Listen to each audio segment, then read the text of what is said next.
মা যদি বেশ্যাও হয়, আর কিছু বলার নাই আমার, মা যদি বেশ্যাও হয় ওই মায়ের পায়ের নিচে আমাদের জান্নাত।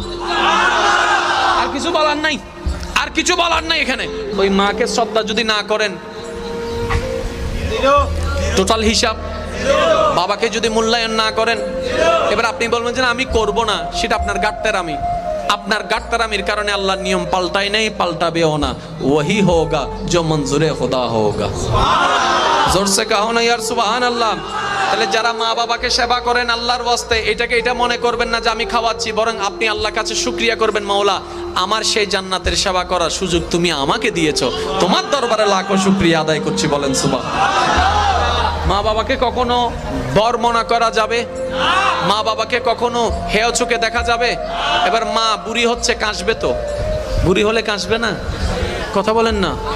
আপনি যদি বলেন যে আপনার কাশির কারণে আমি ঘুমাতে পারছি না, বৃদ্ধাশ্রমে চলে যান, আপনি মাকে বৃদ্ধাশ্রমে পাঠাচ্ছেন না, আপনি নিজের হাতে নিজের জান্নাতের দরজাটা বন্ধ করে দিচ্ছেন। আল্লাহর ওয়াস্তে জিনিসগুলো একটু মাইন্ডে রাখার চেষ্টা করবেন, বোঝার চেষ্টা করবেন। আল্লাহ আমাদের সবাইকে বোঝার তৌফিক দান করুন।